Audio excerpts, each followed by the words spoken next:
अस्सलाम वालेकुम जी, कैसे हैं आप सब। उम्मीद है कि आप सब ठीक ठाक होंगे, खैर खैरियत से होंगे। शुक्र अल्हम्दुलिल्लाह, मैं भी बिल्कुल ठीक ठाक हूँ। तो कपड़े धोने वाले थे तो मैंने कहा सबसे पहले ना मैं कपड़े भिगो देती हूँ। 10 मिनट तक ना ये भीगे रहेंगे तो फिर इतना अच्छे से साफ़ हो जाएंगे। वैसे तो लॉन के हल्के से कपड़े हैं, तो फिर भी मैंने कहा कि चलो 10 मिनट तक ना मैं भिगो देती हूँ, फिर मैं धो लूँगी। और इनके कलर ना बिल्कुल भी नहीं उतरते, तो सारे ना मैंने एक साथ ही भिगो दिए थे। और यहाँ पर ना मैंने कपड़े धो भी लिए हैं और अभी ना मैं अपनी बहन के करतार पर डालाऊँगी, क्योंकि ना ऊपर भाई लोगों ने भी कपड़े धोए थे, उनकी मशीन लगी हुई थी, तो ऊपर ना उन्होंने डालने थे। तो फिर मैंने कहा कि चलो मैं अपनी बहन के घर उनके तार है तो उधर डाल आती हूँ। साथ साथ ना आपके साथ अपने दिन की रूटीन भी शेयर करती हूँ। और साथ साथ ना कुछ लोगों को जवाब देना ना बहुत ज़्यादा ज़रूरी हो जाता है। वैसे जवाब देना नहीं चाहिए इस दुनिया को, जितने जवाब हम देंगे ना उतने इनके ना मुँह खुलते रहेंगे, इनके सवाल बढ़ते रहेंगे और हम इस दुनिया के साथ पूरे नहीं उतर सकते। लेकिन जब आपके माँ बाप पे बात आए ना, फिर ऐसे लोगों को ना मुंह तोड़ जवाब देना बनता है। और ऐसे लोगों को ऐसे लगता है कि जब मैं अपनी किसी वीडियो में अपनी रूटीन के मुताबिक बात करूं, अपनी ज़िंदगी में जो कुछ चल रहा होता है उसके मुताबिक बात करूं ना, तो उन लोगों को ऐसे लगता है कि ये ना बस हमें ही बात कर रही है, ये बात ना सीधी उनको जाके लगती है। तो ऐसा नहीं होता। एक लड़की के ना बहुत सारे रिश्ते होते हैं, वो सिर्फ़ एक भाभी नहीं होती, वो पीछे नंद भी होती है, वो आगे आके भाभी भी होती है, उसके बहुत सारे रिश्ते होते हैं, सिर्फ़ एक रिश्ता नहीं होता। तो आप अपने आप पे बात ना लिया करें, आप हर एंगल से बात किया करें। और ज़्यादा जो मुझे कमेंट्स आते हैं ना, वो मुझे बहुत ज़्यादा हिम्मत देते हैं, प्यार देते हैं। और वो लोग समझते हैं कि आजकल दुनिया के हालात क्या हैं, किस घर में क्या चल रहा है, क्या कुछ चल रहा है। और रही बात कि मेरे पास और कोई कंटेंट नहीं है, तो मेरे पास बहुत ज़्यादा कंटेंट है। अगर आप इसी पे बात करें ना कि मैं उसके ख़िलाफ़ बात करती हूँ, उसके ख़िलाफ़ बात करती हूँ, तो ये ख़िलाफ़ बात नहीं होती, ये सीधी बात होती है। और इसके लिए बहुत ज़्यादा हिम्मत की ज़रूरत होती है। और इसके पीछे आप देखें कि किसी ने कितना सहा होगा, जो आज उसके मुंह में ज़बान आई है और वो खुले बोल रही है, उसको किसी चीज़ का डर नहीं है। हाँ, मुझे किसी रिश्ते का डर नहीं है।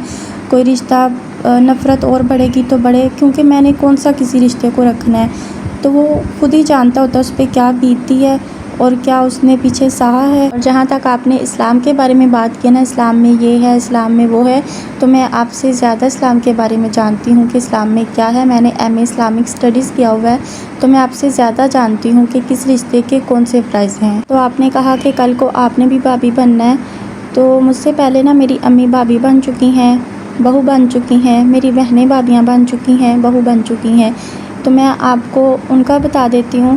जैसे आप अपनी माँ को देखते हैं ना कि आपकी माँ आपके दादा दादी के साथ कैसा सलूक कर रहे हैं, वैसे ही वो बेटियाँ आगे जाके अपने ससुराल में करती हैं।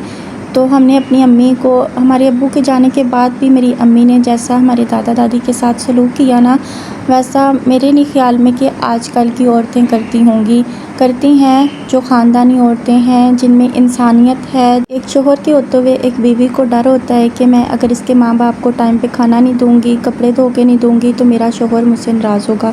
लेकिन जब एक शोहर की डेथ हो जाती है, उसके बाद उसके माँ बाप का ख्याल रखना ना एक इंसानियत होती है, क्योंकि तब उसको कोई डर नहीं होता कि अब मुझे कोई नहीं पूछने वाला, मुझसे कौन पूछेगा, मैं इनको टाइम पे खाना नहीं दूंगी, इनका ख्याल नहीं रखूँगी, इनको डॉक्टर के पास नहीं लेके जाऊंगी, तो मुझे कोई नहीं पूछने वाला और ये मेरी ज़िम्मेदारी नहीं है। लेकिन हमारी अम्मी ने हमें करके दिखाया कि कुछ चीज़ें सिर्फ फ़र्ज़ हों तभी नहीं की जाती, इंसानियत, मोहब्बत और अच्छे अखलाक से भी की जा सकती हैं। इंसानियत एक ऐसा जज्बा है जो किसी रिश्ते का मोहताज नहीं होता। बाज़ लोग समझते हैं कि बहू पर सास ससुर या शोहर के ख़ानदान की खिदमत फ़र्ज़ है, जबकि ये है कि हर रिश्ते की ना अपनी हदूद और अपनी ज़िम्मेदारियाँ होती हैं। लेकिन जहाँ फ़र्ज़ ख़त्म होता है ना, वहाँ इंसानियत, मोहब्बत और अच्छे अखलाक शुरू होते हैं। इंसानियत का मतलब ये नहीं है कि इंसान अपनी ज़ात को मिटा दे या अपनी खुशियाँ कुर्बान कर दे।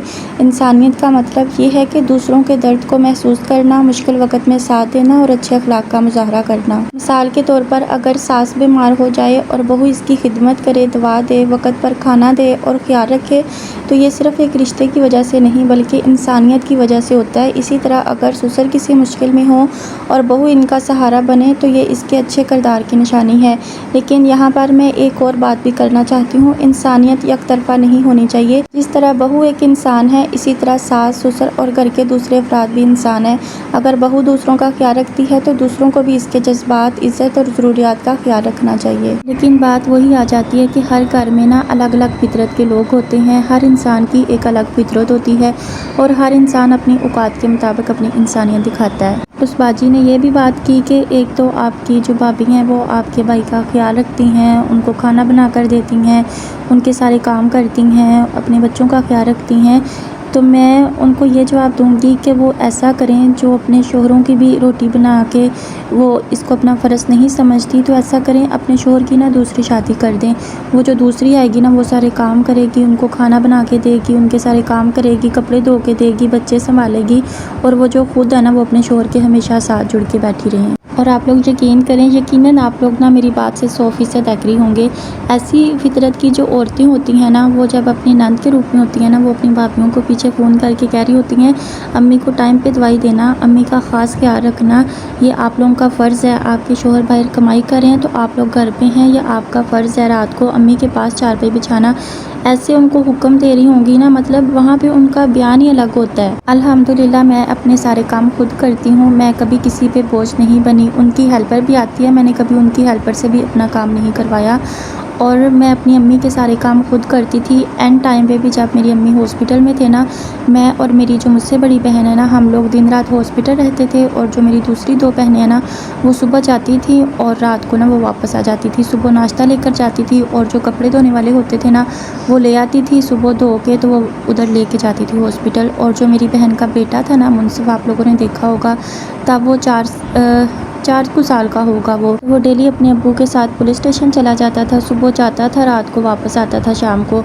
और क्योंकि हॉस्पिटल में बच्चों को अलाउ नहीं था लेके जाना, और जो बच्चियां थी वो स्कूल चली जाती थी, और जो मेरे भाई हैं ना, मेरी सिस्टर के हस्बैंड, वो शाम को 4-5 बजे आते थे, आके फिर खाना बनाते थे।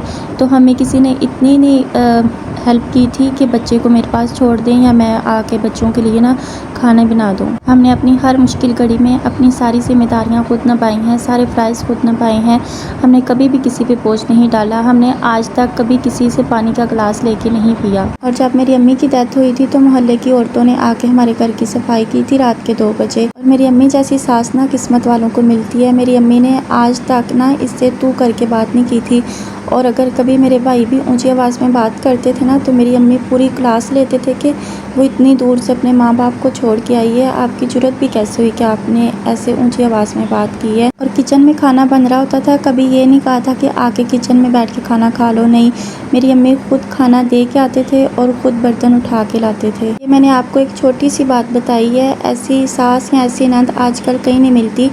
और मैंने आपको पहले बताया ना, मेरी अम्मी जैसी सास किस्मत वालों को मिलती है, और ऐसी किस्मत ना कुछ ही लड़कियों को कदर होती है। बाज़ लड़कियां ना ऐसी किस्मत को अपना गुरूर समझ लेती हैं कि पता नहीं हम लोग क्या चीज़ हैं, हमारे आगे पीछे क्यों हो रहे हैं। वो ये नहीं समझते कि कोई इंसानियत के नाते कर रहा है, कोई अपनी बेटी बना के कर रहा है। किसी में ये एहसास है कि ये लड़की अपने माँ बाप को छोड़ के आई है। वो लड़कियां ना फिर किसी के प्यार को नहीं समझती, वो अपने गुरूर में बस डूबी रहती हैं, और अपने गुरूर को ना हसद में चेंज कर लेती हैं। और जिनमें हसद आ जाता है ना, फिर उनके साथ जितना भी प्यार कर लो, उनको साथ लगा लो ना, उनकी फितरत नहीं बदल सकती, चाहे कुछ भी हो जाए।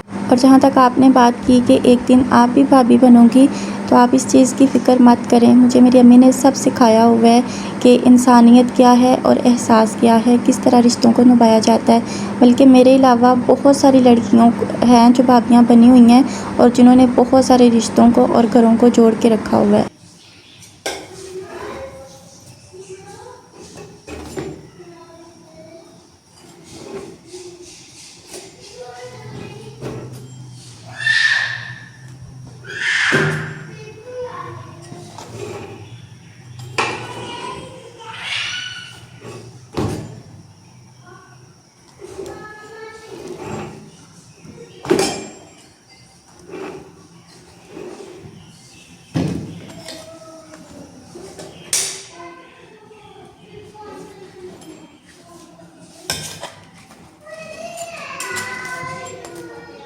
जहाँ तक आपने बात की कि सब ड्रामे हैं, सब व्यूज़ का चक्कर है, ऐसा कंटेंट है, वैसा कंटेंट है, तो आप ये ड्रामा क्यों देखती हैं? आप पाकिस्तानी इतने ड्रामे लगते हैं, आप वो देखें, आप इधर आके अपना टाइम क्यों ज़ाया करती हैं? तो खैर, आपसे बातों बातों में ना मेरा खाना भी तैयार हो गया था। खाना खाते हैं, अल्लाह पाक का शुक्र अदा करते हैं। आप लोग बताइएगा, कर दीजिएगा, अपने फ्रेंड्स एंड फैमिली में शेयर कर दीजिएगा। अपना बहुत सारा ख्याल रखिएगा, अपनी दुआ में याद रखिएगा। इंशाल्लाह ज़िंदगी रही तो फिर मिलेंगे। अल्लाह हाफिज़।